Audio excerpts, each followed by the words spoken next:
I'd like to welcome my guest, the new head football coach for the Bowling Green State University Falcons, Dave Clawson. Coach, thank you for joining me. Well, thanks for having me on. What was your first impression of the team when you met them? Well, I mean, when you first meet them, it's just a bunch of faces looking at you, and you know, you're really anxious to get to know them, and then you get to know them through the off-season workouts and watching them lift. And I think we have a group of very hard-working, blue-collar guys, and you know, the one thing they've been willing to do from day one is work hard, and that's all you can ask your guys to do. How do you plan on putting your stamp on this team and, making it your own identity? Well, you know, what is your own stamp? I think the job of a coach is to take what you have and to do the most with it. And I think, I want our teams to play hard, to be physical, to always play with great effort. And I want us to be, as a coaching staff, a group that utilizes the talent we have to the best that we can. What do you hope to get accomplished with the spring game this coming Saturday? Well, I think it's just another opportunity for our guys to get out there and watch them compete and execute the systems we've installed. We've already had 2 good scrimmages, and we found out a lot about our guys through that. And, really the spring game is it's another scrimmage. And it's a chance to let guys play football and run your offensive system, your defensive system. You get your kicking game evaluated a little bit. And, it's just another opportunity to watch the guys play. What kind of system do you plan on installing both on the offensive and defensive side? Well, we're going to be multiple on both sides of the ball. On offense, that we're going to spread it around, but we'd like to utilize the tight end and the fullback more than Bowling Green has in the recent past. And on defense, I think nowadays you have to be multiple. Every week in college football, the offense you see can be anywhere from a pro style to a West Coast to a spread option to a spread throwing team. And you need to have the ability to be 3, 4, 5-man fronts. You need to have a zone and a man pressure package. And, you got to be able to work matchups and double players that potentially are great players you play against. You got things started off pretty fast by signing 22 players. Who were some of these players that you signed that you look to make an immediate impact, whether it's through pushing a starter or actually themselves starting? Well, we want all of our freshmen to come in with the mindset they're going to compete. And then a lot of times it's not because of their ability level, but it's because of what we have in the program. There's certain positions that are hard to play as freshmen. I think with Tyler Sheehan back for us, it's going to be hard for a quarterback to come in here and compete right away, although we're very excited with the quarterback we signed in Matt Shills. But there are positions, and I think, potentially defensive tackle, linebacker, safety, and potentially tight end are positions that a freshman could come in and have an impact for us. Speaking of Tyler Sheehan, how excited are you to inherit a team with such an experienced quarterback and also returning 3 offensive linemen and then several of your key starters at important positions like wide receiver? Whenever you inherit a trigger man that has experience and has had success, that's always a plus.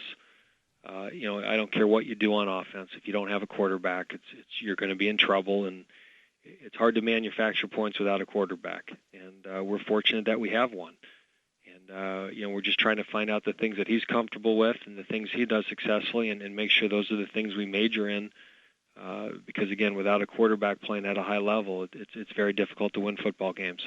What kind of grasp of the offense does Sheehan have right now going into the spring game? Very good. He really, the last scrimmage, played very, very well. He was very efficient. The ball was going where it should go. He was making the adjustments in protection that we ask a quarterback to make.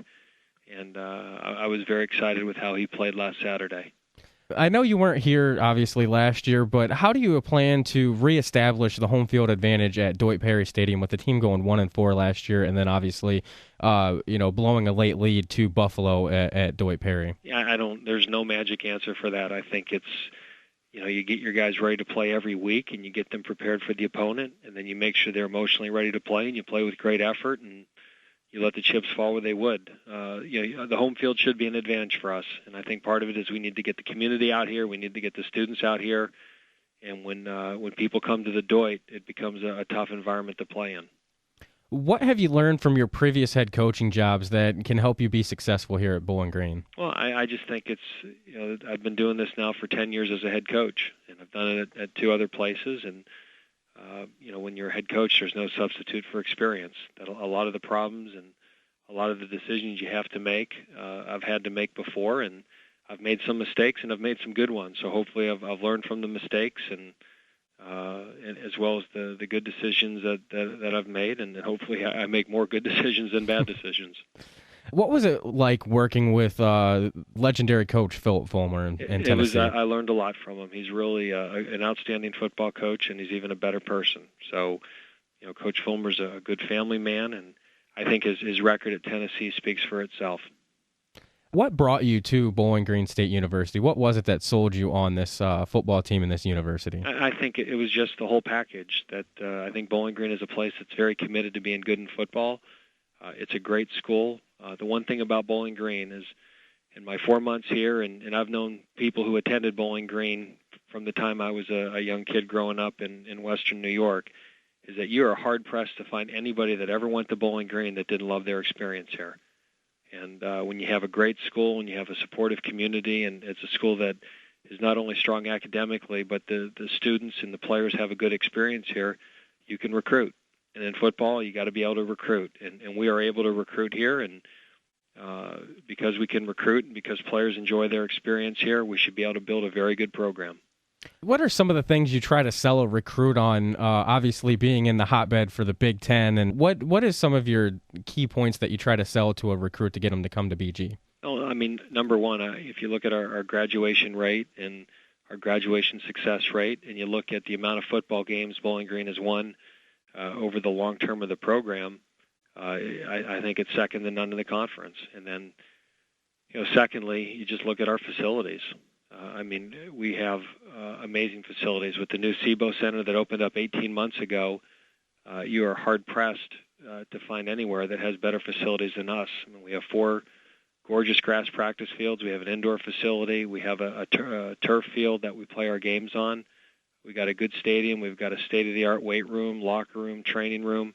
We're very fortunate to have the facilities we have, and I think when players and recruits come and visit us, they walk away extremely impressed with the commitment the university has made towards football here. So, we should win.